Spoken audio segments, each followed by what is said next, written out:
So hello everyone, आज हम लोग फिर से करने जा रहे हैं जेई एडवांस 2025 मैथमेटिक्स का एक क्वेश्चन। तो मैट्रिक्स चैप्टर का एक क्वेश्चन है, तो क्वेश्चन पढ़ लेते हैं। कंसीडर द मैट्रिक्स, हमको एक मैट्रिक्स दे रखा है P. Let the transpose of matrix X be denoted by X, ये ऐसे कि तो ऑब्वियस सी बात है।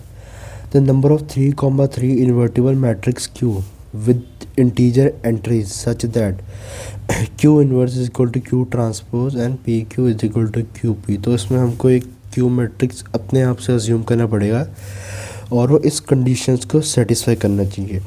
तो सबसे पहले मैं इसको थोड़ा और इजी करके लिख लेता हूँ। तो ये होगा आपका जैसे Q inverse is equal to Q transpose लिखा हुआ है। तो इसको कई बच्चों को ऐसे याद होता है कि डायरेक्टली इसको उस साइड ले जाओ, तो ये आपका identity into Q transport into Q हो जाता है। वरना प्रॉपर मेथड तो इसका ये होता है कि इसको दोनों साइड क्यू से मल्टीप्लाई करो, Q into Q inverse cut जाता है तो आइडेंटिटी मैट्रिक्स बन जाता है ऐसे करके। तो ये हमारे पास यहाँ से एक ये इक्वेशन आ गई, ठीक है। और ये एक तो हमारे पास है ये कि P Q is equal to Q P, तो हमारे पास ऑलरेडी है। अब हमको सबसे पहले एक मैट्रिक्स लेट करना है 3/3 का, जो कि इन्वर्टिबल हो, जिसका इन्वर्स एग्जिस्ट करता हो। तो हम उस मैट्रिक्स को सबसे पहले लेट कर लेते हैं। तो क्यू को हम कुछ भी लेट कर लेते हैं, जैसे A B C D E A B C G H I, ये हमने एक मैट्रिक्स लेट कर लिया है।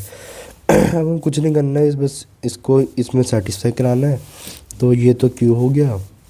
अब अगर इसका हम ट्रांसपोज निकालते हैं तो क्यू ट्रांसपोज क्या हो जाएगा, क्यू ट्रांसपोज हो जाएगा A B C D E F G H I, ठीक है, ये हो जाएगा। अब कुछ नहीं, हम इसको हम ये सेटिस्फाई करा देते हैं। इसको पहले आपस में मल्टीप्लाई कर देते हैं हम। तो क्यू इंटू क्यू ट्रांसपोज कितना होगा आपका, यहाँ से करते हैं हम ए स्क्वायर प्लस का बी स्क्वायर प्लस का सी स्क्वायर, ठीक है। यह आएगा आपका ए डी प्लस का बी ई प्लस का सी एफ, एंड इधर क्या आ जाएगा आपका ए जी प्लस का बी एच प्लस का सी आई। इधर करते हैं तो ये बन जाएगा आपका डी ए प्लस का ई बी प्लस का एफ सी। इधर करता तो इधर बन जाएगा डी स्क्वायर प्लस का ई स्क्वायर प्लस का एफ स्क्वायर। इधर करते हैं डी जी प्लस का ई एच प्लस का एफ आई। ये लास्ट वाला करते हैं तो ये बन जाएगा आपका जी ए प्लस का एच बी प्लस का आई सी, एंड ये जी डी प्लस का एच ई प्लस का आई एफ। ये लास्ट में बन जाएगा जी स्क्वायर प्लस का एच स्क्वायर प्लस का आई स्क्वायर। तो एक तो हमारे पास ये आ गया, ठीक है। तो अब एक हम ये वाली कंडीशन भी आपके सर्टिफाई करा देते हैं, ये P Q equal to Q P वाली। तो पी तो हमको ऑलरेडी मैट्रिक्स दे रखा है ना क्वेश्चन में, पी तो हमारा यही है। तो इसको भी पी लिख लेते हैं हम एक बार। पी मैट्रिक्स क्या है हमारा, तो ये 2 0 0 0 2 0 0 0 3, ठीक है। अब पी क्यू निकालते सबसे पहले, तो पी क्यू निकालने के लिए लिख लेते हैं इसको 2 0 0 0 0 3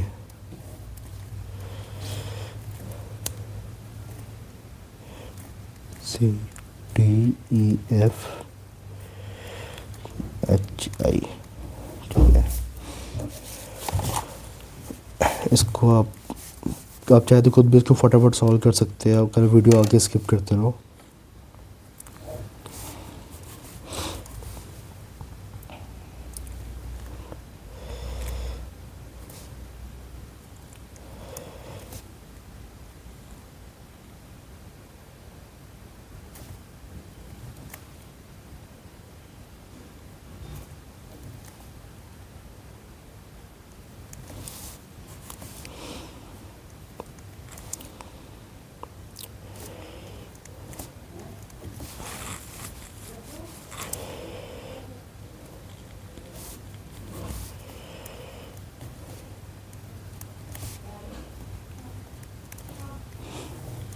तो ये आपका क्यू पे हो पी क्यू हो गया।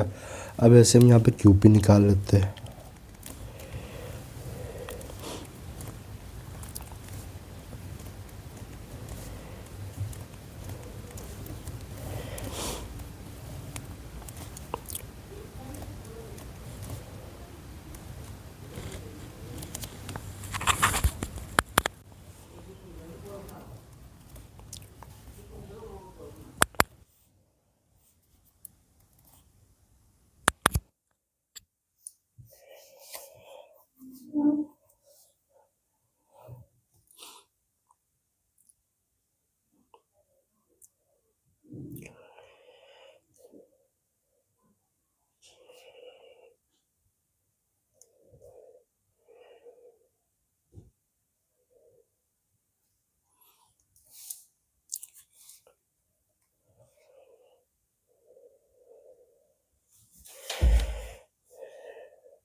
तो अब हमारे पास ये दो मैट्रिक्सेस आ चुके हैं, इसको हम आपस में इक्वेट कर लेते हैं।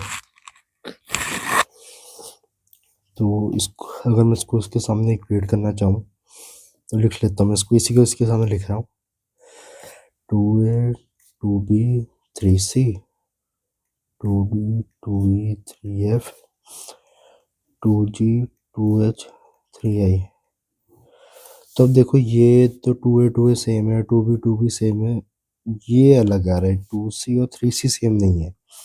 सेम इस वाली रो में देखते हैं, 2d सेम है, 2e सेम है, ये वाला सेम नहीं है, 2f 3f।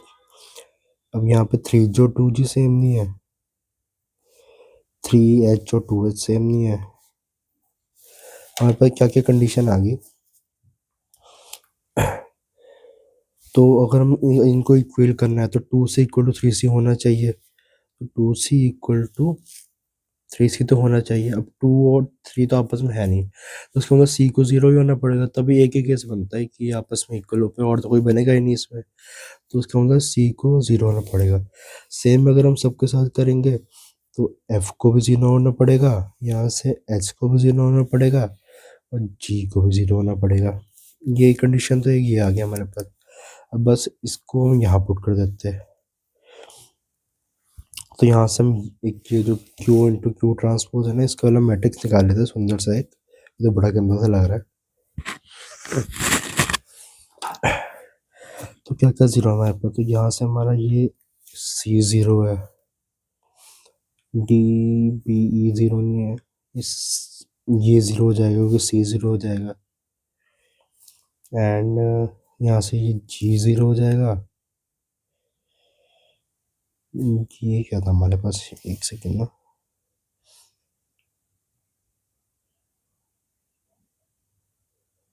अच्छा BH था हमारे पास, तो ये भी 0 है क्योंकि H 0 है। C भी 0, ये भी 0 हो जाएगा। D ये भी 0, G से 0 है, ये भी 0 हो जाएगा, ये भी 0 हो जाएगा, ये भी 0 हो जाएगा, ये भी 0 हो जाएगा, ये 0 नहीं होगा, I 0 नहीं है, अभी आई स्क्वायर बच जाएगा बस।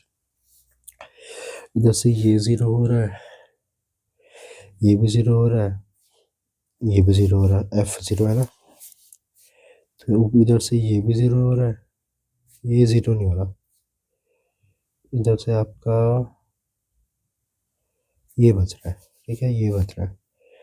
ऊपर से ये तो बच गया। इधर से आपका ये भी G भी 0 हो रहा है, ये भी 0 हो रहा है, आइस ये भी 0 हो रहा है, D A ये बच गया, ये 0 हो रहा है। इतना बच गया, बाकी हम देखते इसको लगते हैं हम। ये आएगा ए स्क्वायर प्लस का B square and A D plus का बी ई, ये तो सारा 0 ही है।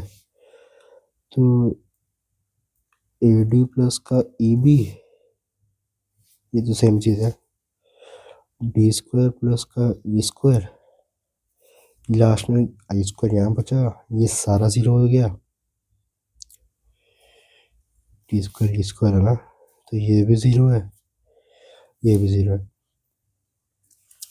अब इसको बोला होता कि क्यू इंटू क्यू ट्रांसपोज हमने बनाया था ना, ये आइडेंटिटी मैट्रिक्स के बराबर होगा। अब इसको हम आइडेंटिटी मैट्रिक्स से बराबर कर लेते हैं।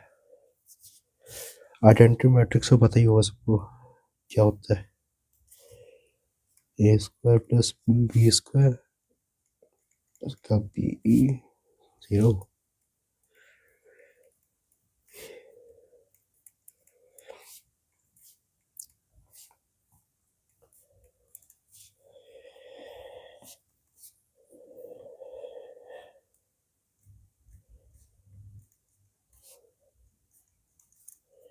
तो यहाँ से हमको कंडीशन निकालनी पड़ेगी।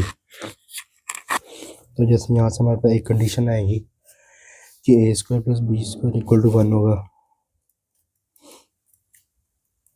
और यहाँ से आएगी कि D square plus E square भी 1 होगा, यहाँ से आएगी कि ए डी प्लस का बी ई इक्वल टू 0 होना चाहिए, डी स्क्वायर प्लस का ई स्क्वायर 1 होना चाहिए, and I square equal to 1 होना चाहिए।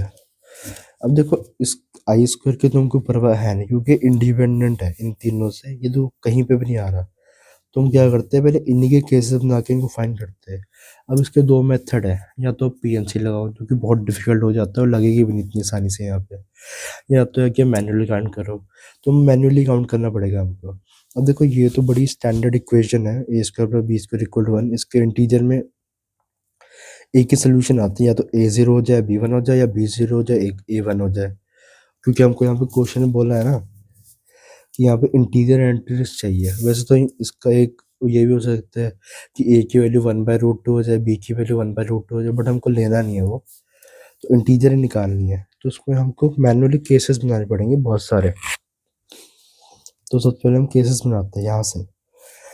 सबसे पहले हम क्या करते हैं, ए को ज़ीरो करके देखते हैं क्या बनेगा। तो अगर हम ए को ज़ीरो करते हैं तो बी को क्या होने पड़ेगा, बी की वैल्यू 1 या फिर -1 हो सकती है, या तो 1 हो सकती है या फिर बी की वैल्यू -1 हो सकती है। ठीक है, अब यहाँ से देखो, अब ए यहाँ पर ज़ीरो आ गया तो ये ज़ीरो हो गया। अब बी की वैल्यू, अभी इस देखो ये ए ज़ीरो लिया, तो इस इक्वेशन में यहाँ पे ये चीज़ तो सारी ज़ीरो आ गई, एंड बी की वैल्यू फिक्स कर लिए 1 या -1, तो उसको ज़ीरो के इक्वल होना, तो उसके लिए ई को ज़ीरो ही होना पड़ेगा, एक ही केस आएगा यहाँ पे। तो ई को हमने ज़ीरो कर लिया। अब ई को ज़ीरो कर लिया, देखो अब हमने ई को, इस वाली इक्वेशन देखो, इस वाली इक्वेशन, या तीनों इक्वेशन आपस में इंटरलिंक है ना, तो हमको ऐसे ही करना पड़ेगा। ई ज़ीरो तो डी की वैल्यू यहाँ से क्या क्या क्या आ सकती है, स्क्वायर है ना, तो 1 आ सकती है या -1 आ सकती है। ठीक है, सेम अब एक काम करते हैं हम, यहाँ से जैसे कि बी ज़ीरो करके देखते हैं। ठीक है, यहाँ से अगर हमने बी को ज़ीरो किया तो ए की वैल्यू क्या क्या आ सकती है, ए की वैल्यू 1 या -1 आ सकती है। ठीक है, और हमने बी ज़ीरो कर दिया, मतलब ये तो ज़ीरो हो गया। अब ए की वैल्यू हमने फिक्स कर ली 1 या -1, तो उसके बाद डी को तो ज़ीरो होना ही पड़ेगा। अब हमने यहाँ पर डी को ज़ीरो कर दिया, ये ज़ीरो हो गया, तो ई की वैल्यू यहाँ से दो वैल्यू आएगी, यहाँ की 1 या -1। अब ऐसे ही आप क्या कर सकते हो, डी को ज़ीरो मान सकते हो। तो डी को ज़ीरो माना अगर आपने, तो यहाँ से ई की वैल्यू क्या क्या आ गई, 1 या -1। अब डी यहाँ पे ज़ीरो हो गया, ई की वैल्यू 1 या -1, तो बी को भी ज़ीरो होना पड़ेगा। अब बी ज़ीरो हो गया तो ए की वैल्यू क्या आएंगी, 1 या -1। अब देखो ये वाला जो केस है, ये तो यही सेम रिपीट हो गया ना, तो इसको तो हम नहीं लेंगे, क्योंकि ये सेम ही केस होगी। देखो चेक करो, ये सेम ही केस है, तो ये वाला तो नहीं लेंगे, इन दोनों से हमारा काम हो जाएगा। वैसे ही अगर हम यहाँ पे एक और बनाओगे, ई को ज़ीरो करोगे तो वो सेम ये वाला केस बन जाएगा। ठीक है, तो इन्हीं दो केस से हमारा काम है। अब हमको इसमें देखना है कि हमारी कितनी प्रोबेबिलिटीज़ आ सकती है, मतलब कितने मैट्रिक्स बन सकते हैं, उनको मल्टीप्लाई बाय 2 कर देंगे, क्योंकि यहाँ से देखो ये आई स्क्वायर इक्वल टू 1 है ना, तो यहाँ से आई की दो वैल्यू आएगी, +1 या -1, तो दो बन जाएंगे, तो उसको एक एक बार निकालते हैं और 2 से मल्टीप्लाई कर देंगे।